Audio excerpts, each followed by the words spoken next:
Picture this, you're sitting in a royal court thinking you're about to witness some dignified ceremony when suddenly a guy in colorful tights starts absolutely roasting the king to his face, and everyone, including His Majesty, is laughing hysterically. Welcome to the wild world of medieval jesters, where comedy was unjust entertainment, was a legitimate political force that could make or break kingdoms. Medieval jesters were your typical entertainers. They were the original masters of what we now call roast comedy, except their stage was the throne room, and their audience held the power of life and death over everyone in the kingdom.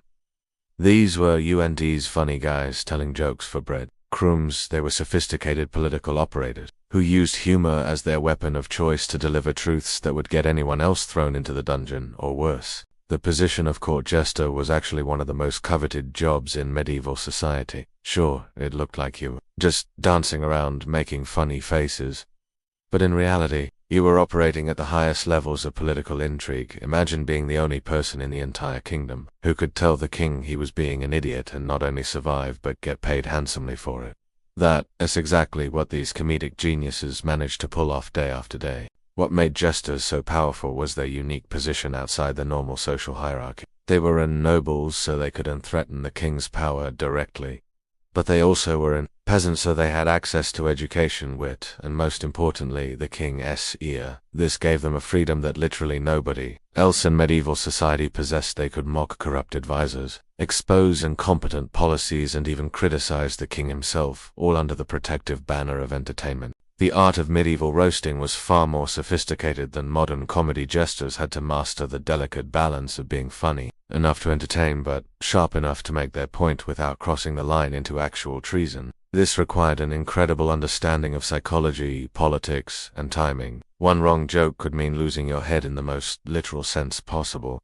So these performers developed techniques that would make today's stand-up comedians weep with envy. Medieval audiences were surprisingly receptive to this type of humor because, let us face it, court life was incredibly formal and stuffy. Imagine spending every day bowing and scraping and watching your every word around people who could have you executed for looking at them wrong. The jester provided a much-needed release valve for all that built-up tension. When the fool started making fun of some pompous duke, everyone could laugh at things they'd been thinking but never dared say out loud. The most successful jesters developed signature styles that became legendary throughout their kingdoms. Some specialized in physical comedy, using elaborate costumes and props to make their points. Others were masters of wordplay, creating puns and double meanings that could slice through political pretension like a sword through silk. The really clever ones learned to embed their criticism so cleverly in their act that targets could even complain without looking like they could take a joke. Court records from various medieval kingdoms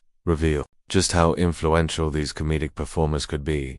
There are documented cases of jesters convincing kings to change unpopular policies simply by making fun of them until the monarch realized how ridiculous they sounded. One famous jester reportedly prevented a war by doing such a devastating impression of the enemy king that his own ruler realized attacking would make him look just as foolish. The relationship between kings and their jesters was fascinatingly complex on the surface. It appeared that the monarch held all the power, but smart rulers understood that their fool was actually providing them with invaluable services. The jester served as an early warning system for unpopular decisions, a way to gauge public opinion, and sometimes the only source of honest feedback in a court full of yes-men who were too scared to speak truth to power. Medieval jesters had to be incredibly well informed about current events, politics, and court gossip to be effective at their job. They weren't just randomly making jokes, they were crafting carefully targeted commentary that required deep understanding of the issues at hand. This meant they often knew more about what was really happening in the kingdom than most of the official advisors,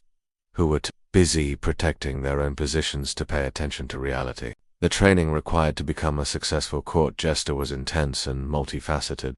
They needed to master music, dance, acrobatics, storytelling, and most importantly, the art of reading a room. One poorly timed joke could end their career permanently, so they developed an almost supernatural ability to sense the mood of their audience and adjust their performance. Accordingly, some jesters served apprenticeships that lasted years, learning not just how to be funny, but how to survive in the dangerous world of court politics. The costumes and props used by medieval jesters were far more than just colorful decoration. They were carefully chosen tools of the trade. The classic jester's outfit, with its bright colors and bells, multiple purposes. It immediately identified the wearer as someone operating outside normal social rules. While the bells provided acoustic emphasis for physical comedy, and the colorful patterns helped distract from potentially dangerous political content hidden in the performance. Female jesters, though less common than their male counterparts, brought their own unique perspectives to medieval comedy. They often focused on domestic situations and relationships, providing commentary on court life from angles that male performers could unaccess. Some became so influential that they were consulted on matters of diplomacy and policy, proving that wit, intelligence could transcend the severe gender limitations of medieval society. The most legendary jesters developed reputations that extended far beyond their home courts. Stories of their witty exchanges and brilliant put-downs spread throughout medieval Europe, creating the first real celebrity comedians. Their jokes were repeated in taverns and marketplaces, spreading political commentary and social criticism to audiences who would never set foot in a royal court. This gave them a cultural influence that reached every level of society. Medieval audiences had very different expectations for comedy than modern viewers. They appreciated subtlety and cleverness over shock value and crude humor. A truly great jester could make people laugh, while simultaneously making them think about serious issues. This required a level of intellectual sophistication that puts many modern comedians to shame. They were essentially political satirists operating without the protection of free speech laws. The relationship between humor and power in medieval society was incredibly nuanced. While jesters could mock authority figures, they had to do so in ways that ultimately reinforced rather than undermined the existing power structure. The best jesters learned to channel social frustration and discontent into laughter rather than rebellion. This made them valuable assets to the ruling class, who recognized that a good laugh could prevent a revolt. Court records reveal that successful jesters were often highly educated individuals who chose their profession deliberately rather than falling into it by accident. Many could read and write at a time when literacy was rare, and some were well versed in classical literature, philosophy, and rhetoric. They used this knowledge to craft sophisticated humor that worked on multiple levels, entertaining simple audiences while impressing intellectual ones. The economic benefits of being a court jester were substantial compared to other medieval professions. Successful performers received regular salaries, fine clothing, comfortable living quarters, and often additional gifts from appreciative monarchs. Some jesters accumulated enough wealth to purchase their own property and establish their families in comfortable circumstances. This financial security was crucial because it gave them the independence needed to speak truth to power. Medieval jesters had to navigate complex relationships with other court officials who often viewed them with suspicion.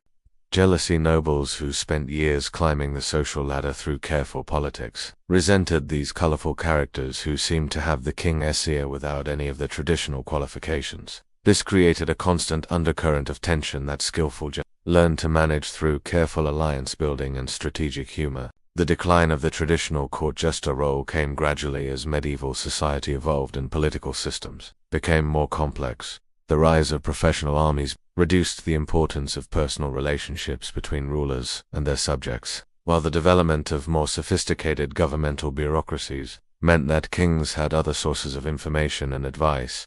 The jester's unique position as the only person who could speak freely to the monarch became less valuable as alternative channels for communication. But the influence of medieval jesters extended far beyond their own time period. They established templates for political satire that continued to influence comedy today. The idea that humor can be used to expose hypocrisy, challenge authority, and make serious points while entertaining audiences comes directly from these medieval masters of comedic timing. Modern talk show hosts, political comedians, and satirical writers are all following paths first blazed by those brave souls who dared to mock kings to their faces. The psychological aspects of medieval jester comedy were remarkably sophisticated. These performers understood that laughter could serve as a social bonding mechanism, allowing audiences to share in the experience of gently mocking authority figures. This created a sense of community and shared perspective that helped maintain social stability by providing a safe outlet for frustration and discontent. The jester served as a pressure release valve for the entire social system. Medieval audiences appreciated comedy that required active participation and interpretation rather than passive consumption. Jesters often used riddles, allegories, and complex wordplay that challenged listeners to keep up with rapid-fire wit. This interactive element made their performances more engaging and memorable, while also providing cover for potentially controversial content that might be too dangerous to state directly. The international nature of medieval court culture meant that successful jesters often traveled between kingdoms, sharing techniques and developing their craft through exposure to different audiences and political systems. This created a kind of informal network of professional comedians who influenced each other's work and helped spread innovative approaches to political humor across European courts. Modern research into medieval court records has revealed that jesters played important roles in diplomatic negotiations. Their ability to diffuse tense situations with humor made them valuable assets during delicate political discussions. They could break deadlocks by making everyone laugh at the absurdity of their positions or smooth over cultural misunderstandings through carefully crafted jokes that acknowledged differences without causing offense. The legacy of medieval jesters can be seen in numerous aspects of contemporary culture, from television satirists who mock political figures to comedians who use humor to address social issues. The fundamental techniques developed by these medieval masters continue to influence how we use comedy to process and understand complex political and social realities. The selection process for court jesters was often highly competitive, involving elaborate auditions, where candidates had to demonstrate not just their comedic abilities, but their understanding of court politics and their capacity for discretion. Kings understood that choosing the wrong jester could create serious problems, so they typically selected performers who had already proven themselves in smaller venues and demonstrated the judgment necessary to handle their unique responsibilities. Medieval jesters developed sophisticated techniques for handling hostile audiences, including rival courts, who might try to trap them into making statements that could be used against them. They learned to turn attacks against themselves into opportunities for even funnier comebacks, while simultaneously demonstrating their loyalty to the crown. This defensive humor became an art form in itself, requiring split-second timing and incredible mental agility.